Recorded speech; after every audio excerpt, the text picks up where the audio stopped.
I go after a lot of things as an entrepreneur. But I can tell you that probably 90% of the things that I may think and I may want to do may not happen on the timeline that I expect. But you better believe for that 10%, I'm going to show up with the best attitude and energy that I have. And that's what you're going to get because I'm not going to let the other 90% take away from my shine. Welcome to the Thought Leader Revolution with Nikki Ballou. Join the revolution. There's never been a better time in history to speak your truth, find your freedom, and make your fortune. Each week, we interview the world's top thought leaders and learn the secrets of how they built a 6 to 7 figure practice. This episode has been brought to you by eCircleacademy.com, the proven system to add 6 to 7 figures a year to your thought leader practice. Welcome to another exciting episode of the podcast, The Thought Leader Revolution. I'm your host, Nikki Ballou, and boy, do we have an exciting guest lined up for you today. Today's guest is a sister from another mister. I met her at the incredible Transformational Leadership Council semi-annual event in Montebello, Quebec. She is a woman with a big and beautiful heart, and she is darn smart. I am speaking, of course, of none other than the one, the only, the legendary Tiffani Brown. Welcome to the show, Tiffani. Ooh, Nikki, awesome. Thank you for that intro. I cannot help but to feel hyped after that. I appreciate that energy. Yeah, you bet. Delighted and honored to be here. Delighted and honored to have you. So, Tiffani, the folks who listen to this show are heart-driven entrepreneurs. They want to make the world a better, more beautiful place. And they want to succeed while they're doing it. Now, they come here because they want to learn. Not from me, I'm here every week, but from you. Before they can open themselves up to you, they got to get to know you. How'd you get to be the great Tiffani Brown? Wow. There's so many layers to me, but given your audience, I feel like it would be really helpful for them to know that even though I'm an attorney, I am very much an entrepreneur. I sort of have it in my genes, I guess is the easiest way to describe it. And for a very large part of my life, I really wanted to push back from being an entrepreneur. One, because of the manner in which I saw sort of my family navigate through it. They didn't have a lot of, I think, business sophistication. There wasn't a show like this for them to really get downloads on. And so a lot of it felt like they were going through a very lonely, I think, cycle. I think there were also a lot of products that were out on the market for anyone who remembers the Amway opportunities, as well as home shopping with Avon. My family were doing things and things that were adjacent to it. And even prior to that, I'll tell you something about me that many people don't know. My grandfather was actually an individual who sort of made his sort of transition from out of poverty by doing unregulated lottery, which was very popular in the US in both immigrant as well as Black communities during the 50s and 60s. And so that was sort of my introduction to entrepreneurship.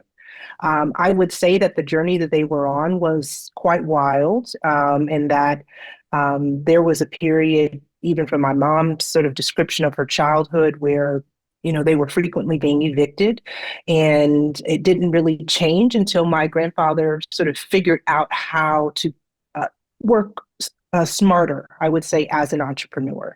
And I would say those nuggets are really what I took away. And so although my parents were civil servants, no one really saw education as really an outlet and in order to sort of become more equipped. And that was the outlet that I took. So I decided that given sort of what I described about my background, there were times where I found like the lack of knowledge about the legal system caused a lot of distress, a lot of challenges with taxes, because, some of what my family was involved in was unregulated. There was a lot of problem with sort of the state wanting to be more involved in the industry, and then, them having to pay very heavy penalties. And so for me, the light bulb went off that there would needed to be somebody who was on the right side of the law, someone who knew a little bit more than just sort of the basics of law to really help legitimize the family. So that's why I became a lawyer. Wow, that's quite the story. Your grandfather sounds like he was quite the visionary. He was. So you became a lawyer. How did you go from becoming a lawyer to becoming a member of the TLC? Yeah. So for me, I feel like my decision to become a lawyer was really heart-driven. I felt like there was a lot of mystique about the legal system that, I saw firsthand. And when I entered the practice of law, although I came in with that intention initially, I went through the traditional funnel that a number of people find themselves in, where they work for what they call big law or corporate law. And most of your practice is then centered around helping people who are already exceptionally wealthy. I've worked for a couple of billionaire families. So once I got centered on my why, it became very clear that if I could do anything, would it be this? And it was a resounding no. What I had done was, instead of sort of taking on a new lifestyle, which is what my legal income could have allowed for me, I lived well below my means. And I was rapidly paying off the $220,000 of legal or law school debt, graduate school debt that I had taken on. And I basically bought my freedom back. And in my mind, the best place to center myself was in the communities and with the individuals that I had always intended to help, which were small business owners, which were the entrepreneurs. And so I went back for them. So that's how I found myself surrounded by other people who I think were making very heart-centered choices with their careers. So what led you from there to becoming a member of the TLC? Well, the specific steps would have just been around people that I found in my life. So, I mentioned that a large part of my outlet was education. Yeah. And I went from being someone who was raised in, a very homogenous sort of community in the south of the US to, at this stage, I think I've traveled to 43 different countries. I've lived in 8. You meet a lot of characters along the way. You sure and through that process, what I found really beautiful is within the arc of where I am right now and sort of my mid-career path is that, many of the people that have come into my life, I didn't see them as spiritual people. I didn't see them as seekers like me. We were all sort of presenting ourselves as, at the time, just people who were academics. We were ambassadors for the communities that we were from, but we didn't really go deep. In conversations like this, we would have them, but they would really be about external things. And once I started to go deep with people, I realized that a lot of the same concerns that I had, they had as well. And so I had a dear friend who was a member of TLC. I'd known him for 20 years, did not even realize that he spent at least the past 5 or 6 years being a member of TLC. And he invited me to come as a guest. And that's how I was initially introduced to the group. I was able to spend a couple of sessions with them and then became a member. So how did all that work? Just kind of walk me through the explanation of it. Like what made you interested in being a guest at TLC, and what made TLC interested in having you there as a guest and a speaker? Right. Well, I think what's really interesting, everyone's walk is likely very unique. For me, so much of my journey is about manifestation. So this friend that I mentioned, we have been friends for 20 years. We have lived in the same city off and on, maybe for 5 years. But every time that I am seeking something or there's sort of a gap in my life, he just magically appears. Mhm. And I was at a point where had, I think, gone so far off this sort of traditional path that I described to you with big law and corporate law, and was trying to sort of create this new sort of ecosystem for myself, which meant that I was no longer surrounded by lawyers, the paralegals, the community that I knew. And I was creating this new identity and was beginning to feel rather lost Yes. at this phase. And he just sent me a message saying, hey, like, I'm going to be going to, I think at the time was Ireland. And he asked me, if I was able, if I would go. Well, at that time, it really wasn't resonating with me. I didn't know why he was asking. He just, extended the invitation. And so I declined, but told him I was really happy to meet up with him at another time, which, was a few months later. And then he had another invitation to go to New Orleans, I think was where the event was held. And I had no idea what the event was. I had no idea who he was going to be meeting with. He was just my Wow. friend, and he Just said good that film.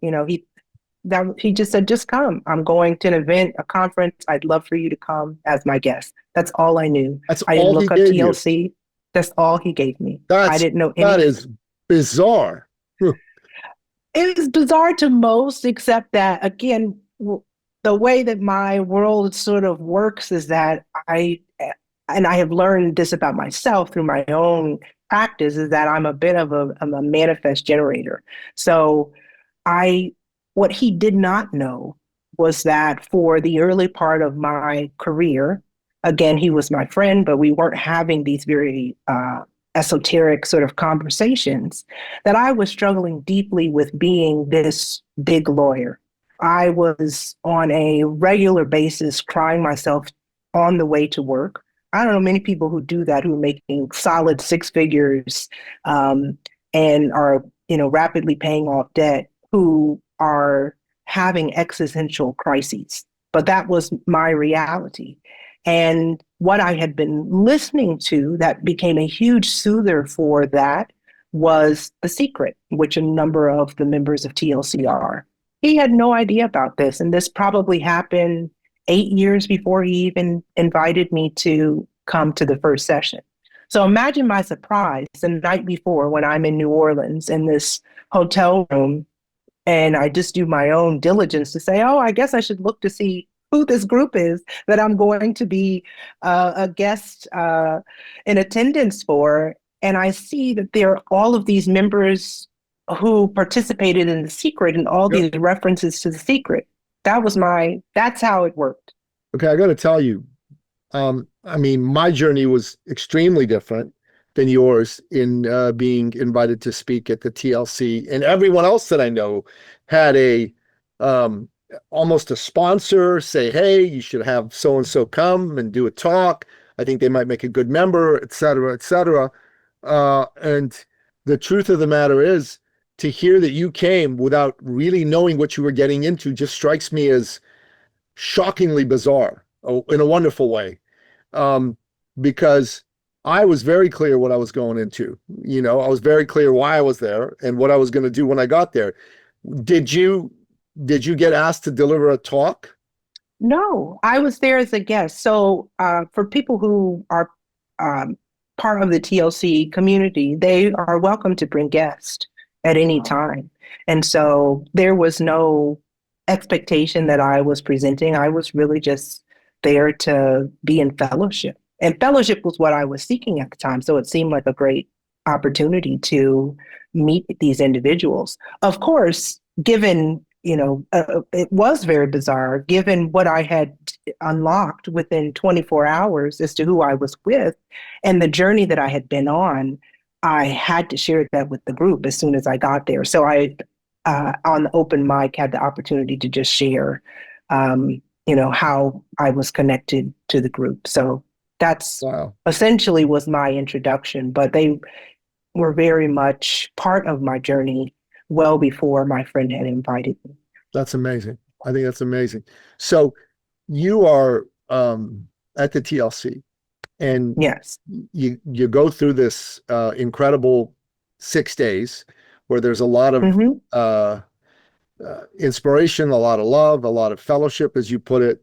How did you go from coming there to deciding, I want to be a member of this? Um, that's a very good question. I think for me, it was so much in alignment with my own walk. The story, you know, seems a bit far-fetched, but I'm accurately portraying to you just the lack of knowledge that I had. And so when an opportunity to uh, continue to be part of something that has such a remarkable impact in my life became available, there was only one thing I could say, which was yes. Yes. I love it. That's a beautiful story, Tiffani. I got to say, it's an absolutely beautiful story. Thank you, Nikki. What is your vision right now for you and for what you're out to accomplish in the world?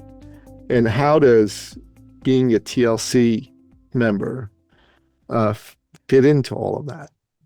Yeah, I thought about this earlier, just even how I am aligning myself, because again, I'm sort of operating outside of an ecosystem. And I believe groups like TLC, and there are other groups that I'm a part of, but I think what it provides for you is a sounding board and also a non-judgmental support. And I'll give you a visual as to something I saw yesterday that lets me know that that works across disciplines. So for any of you who are tennis fans, I was watching US Open last night, and Medvedev was playing Bondi, and he was down already 2 sets. If he was to lose one more set, he would be out in the first round. There was one opportunity that Medvedev took advantage of to get crowd support, and that was something that he had not had in a while. Yes. And somehow the whole crowd in the US Open was cheering for him. And this guy went from being down 2 sets to rallying back and getting 2 more sets and almost won his match, which would have been remarkable for the odds that he was up against. That to me is what it feels like to be a part of intentional communities, of which TLC is one. You just have people who are helping root for you, even when you have lost sort of belief in yourself, and you've lost sight of your why, you've lost sight as to why you keep going. And I encourage people, even before, TLC, I was part of a few other groups where I just had people cheering for me, and I could also give them feedback. And it was very, transparent, and people call it radical feedback, radical candor, but that's the type of feedback one needs in order to push the boundaries that I think we're all trying to do. I agree. I love what you just said, because that resonates very strongly with me, who I am, what I do inside my life and my work. When I was growing up, my father, who's the greatest man I've ever known, once said to me, "Son, life is about people, not numbers or money." And I said to him, I'm 8 years old, and I said to him, "Okay, Dad." And he said, "Son, even business is not about numbers or money. It's about people." And I was a smart aleck, 8-year-old. I'm like, "Dad, but without money, you can't do business, right?" And he said, "That's true, son, but without people, there's no need for money."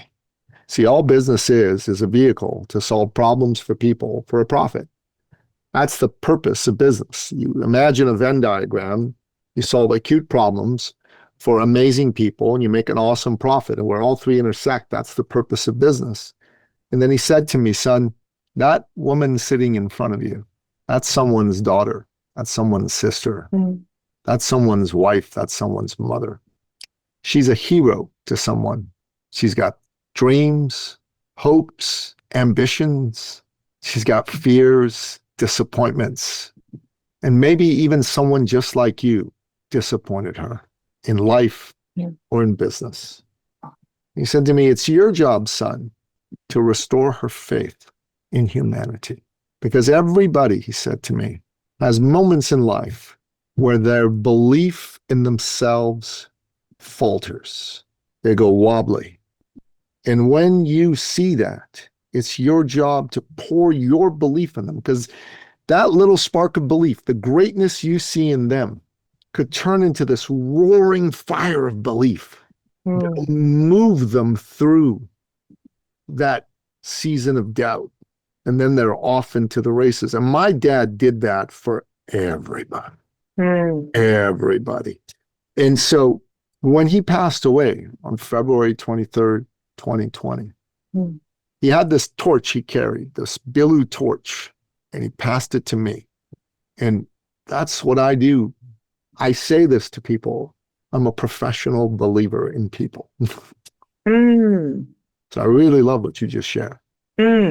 Nikki, your story is so powerful, and I want to just acknowledge the passing of the torch and honor your dad and let him know that you have absolutely taken that on. Well, thank you. It was something that I felt when I met you. I could feel the energy, and it gave me, a sense of inspiration to continue to push forward just by knowing you. So thank you. God bless you. Thank I you felt for the same taking way that about on. you. I felt the same way about you, especially when you got up and you spoke and you led that section at the TLC. That was awesome. I don't know, Thank Tiffani on our table. She's doing this piece. Check it out. No, it's a beautiful thing. We're living in a world and in a time where the world needs inspiring voices more than ever. So there's a lot of craziness out there right now. Yeah. So being at that TLC event for me was a chance to live for 6 days in a very special environment, an environment of love, an environment of fun, an environment of growth and inspiration. And when you got up and you spoke and you led us through the processes that you led us through, all of that for me came to a head and came into being in one fell swoop. A very special individual, Tiffani. And the story of how you moved out of big law to human law is just pretty incredible. Thank you for that, Nikki. There's a phrase in yoga, one of the mediums that I use to sort of find myself again, which is just namaste. And it means the light in me sees the light in you.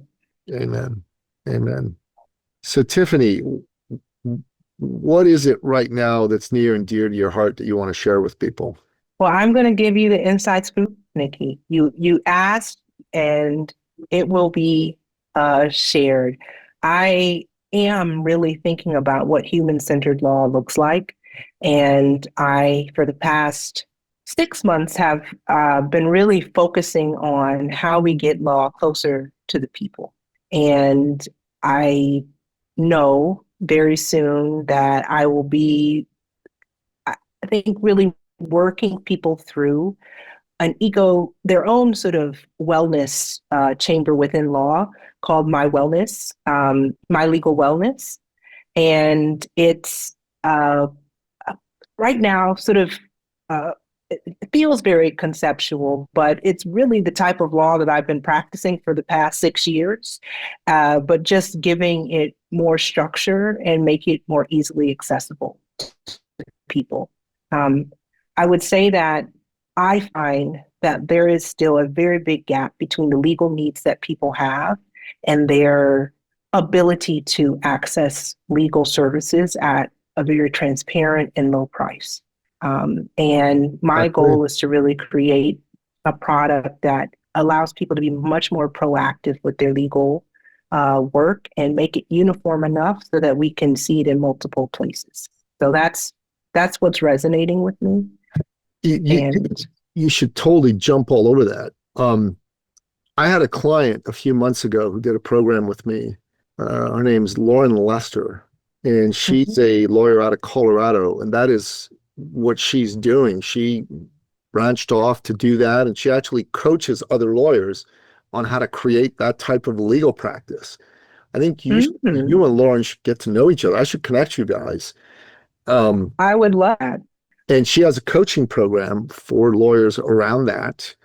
And honestly, I think you should have a coaching program for lawyers to teach them that too. And that's what I was helping her with. Is like get out there more with that philosophy and that program. I think you could do extremely well with that. I really do, extremely well, and I think it could help a lot of people. Mm. Well, I have every intention of following up on that referral as well as this conversation with you, Nikki, because again, when I met you, there was a spirit of urgency that I feel that you operate with that enables, not only myself, but I think entrepreneurs who have products out there but have grown fatigued to really, get momentum again just by working with you. So I absolutely see this conversation continuing. I appreciate that.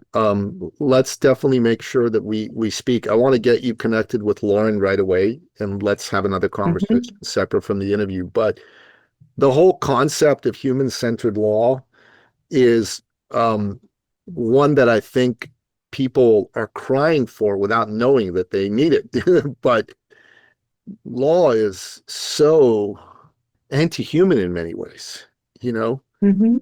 and people feel it. Their humanity is stripped away from them when they move into the adversarial legal system or even in the criminal justice legal system. And it's one of those things that requires some champions to turn it around. Absolutely. Absolutely. One of the biggest things that I have taken away from operating within the legal system is to never assume guilt. And Yeah. I think that that tends to be an approach that everyday individuals don't have. We tend to assume responsibility for a number of things that we probably should not. And just having someone who can be an objective sort of advocate for you is what the law should do. And unfortunately, a lot of people, for many reasons, just enter the process too late. Yes. Or there's not enough uniformity of care that creates trust. So I see change coming. Change is coming, and there are people like Lauren and yourself that are leading the charge. And the more you can speak to other lawyers who feel as you do, but feel trapped within the system. And that's what Lauren said. I had Lauren on my podcast as well. Okay. And that's what she said, is that she felt trapped, that she couldn't Mm-hmm. practice any other way. And finally she had enough, and she found a way to do it. And she said that her legal clients, her lawyer clients, I should say, also feel very trapped within the system, that this is the only way that it can be done. And those that she's helped liberate, it's just unleashed this energy from them. And they feel like good humans again. Yeah. You know what I'm saying, Tiffani? It's God. What you're doing and are intending to do is like it's God's work. I don't know if I told you this when we were at TLC, but one of the clients that I recently started working with, her name is Shannon Coulter, and what she does is Mm-hmm. she helps wean kids off of tech, okay, off of screen. Oh, So yeah. when I heard that, I said, "Look, this may land for you like self-serving, but I need to work with you. I need you to be my client." She's like, "What are you talking about?" I said, "You need to help a lot of kids, and I'm the one to help you do it. So you just gotta trust me. We gotta talk." Like, Yeah. she was on my podcast and she shared this. I'm like, "You're doing God's work, girl. I can't let you go. You've got to become one of my clients, right?" I said, "I know it's gonna sound like I'm a pushy sales guy, but I'm really not. I'm just like telling you, I can help you." And she heard that, and we started working together. And she's doing some pilot programs. And I told her, like, "You're doing God's work. What you're doing is more than just a business. This is like a calling. This is like a mission. Like the Holy Spirit is moving through you to move it. That's how I feel about what you're doing. The Holy Spirit is moving through you to help human beings. Your work has to get big. It has to explode, from my point of view. Well, I receive it, and I'm looking forward to amplifying it. And I, again, just really appreciate so much your own practice and the way in which you operate, because it is so needed. I think there are a number of people out there who just are holding on to, these dreams and ideas, and you really don't have any guidance on how to unleash it. That's really what I found when I was something I had shared during my TLC talk. It's like, you gain a sense of enlightenment, but it usually is just enough to give you the spark. And then how do you know where the guides are? Or,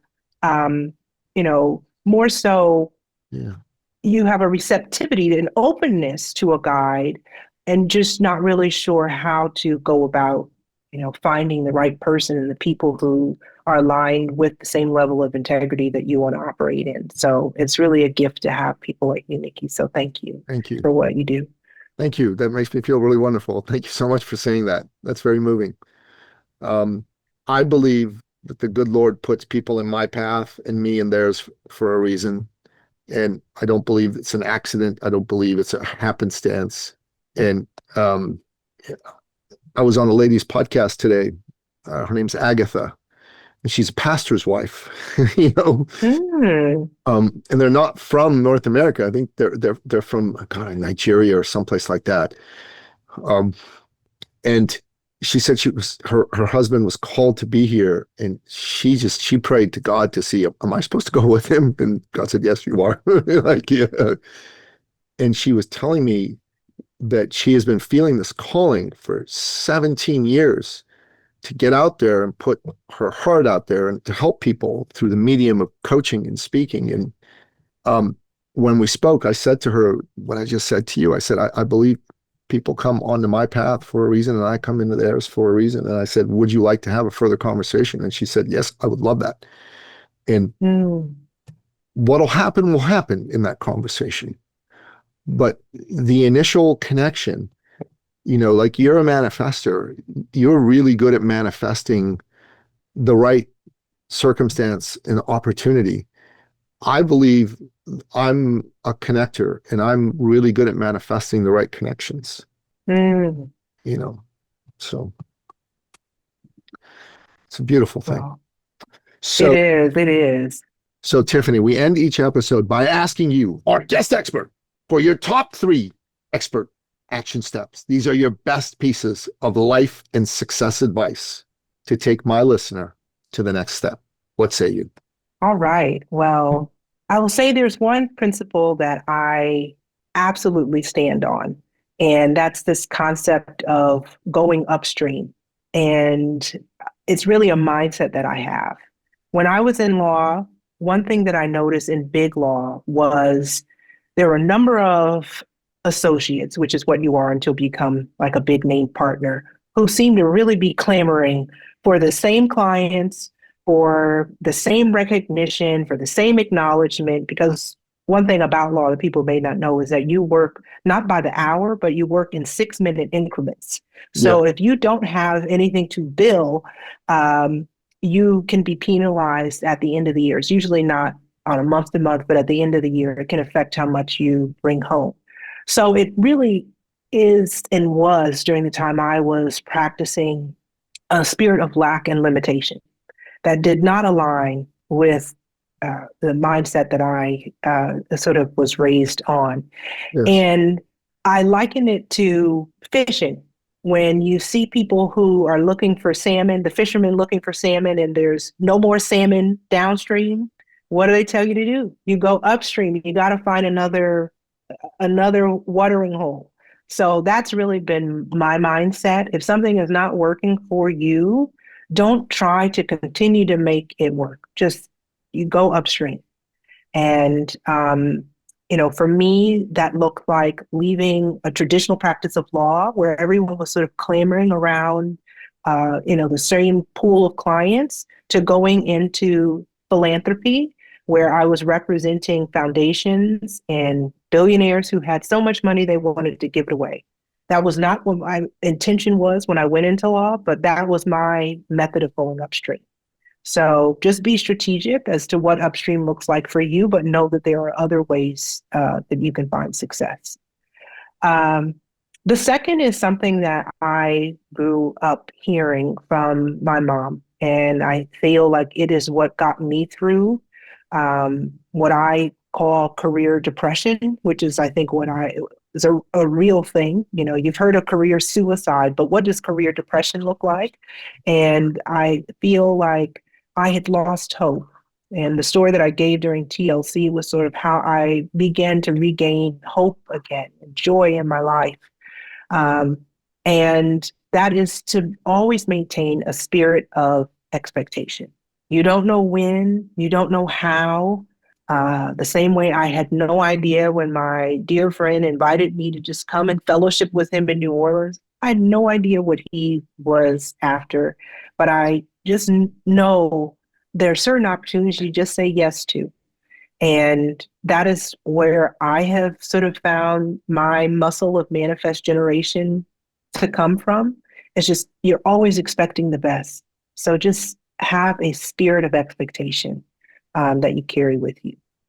And I would say the last thing is to really know that you are in control of certain things in life.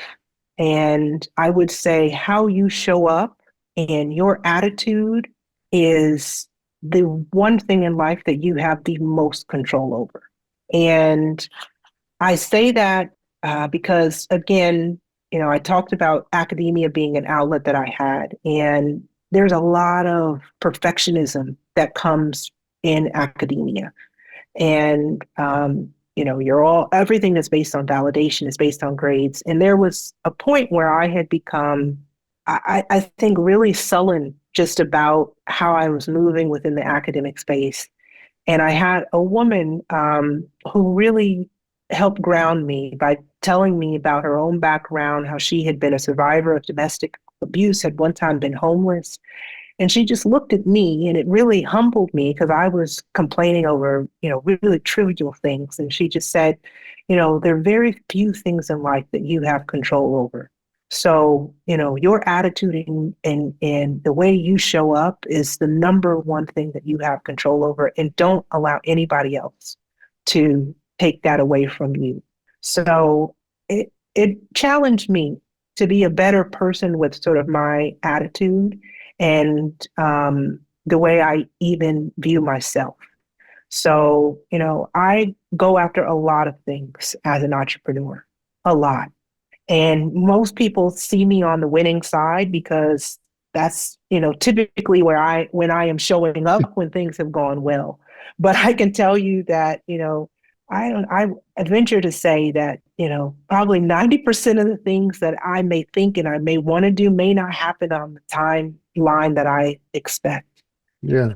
But you better believe for that 10%, I'm going to show up with the best attitude and energy that I have, and that's what you're going to get. Because I'm not going to let the other 90% take away from my shine. So those would be my 3 tidbits to share with folks. Those are 3 amazing expert action steps. Listener, the great Tiffani Brown is the real deal.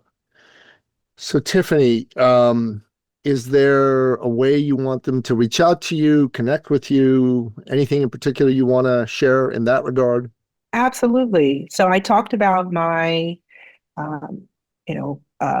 sort of practice of human-centered law, and mylegalwellness.com is the avenue in which people will be able to reach me. It's just mylegalwellness.com. onestream.com.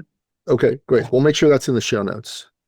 So listener, there's a lot to unpack in what Tiffani shared today. Definitely check out mylegalwellness.com.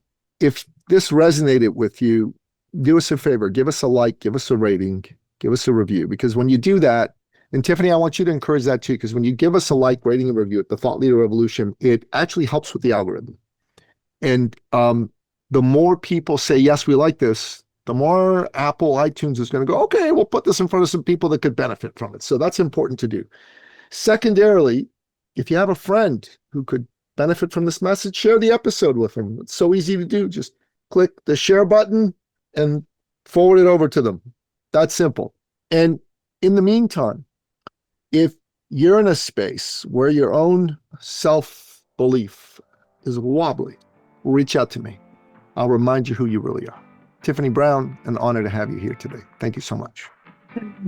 So beautiful, Nikki. Thank you so much. And thank you to all the listeners for just being part of this. We're lifting each other up. We're liberating ourselves when we tap into programs like this. So thank you. Amen. And that's a wrap. This episode has been brought to you by eCircleAcademy.com, the proven system to add 6 to 7 figures a year to your thought leader practice.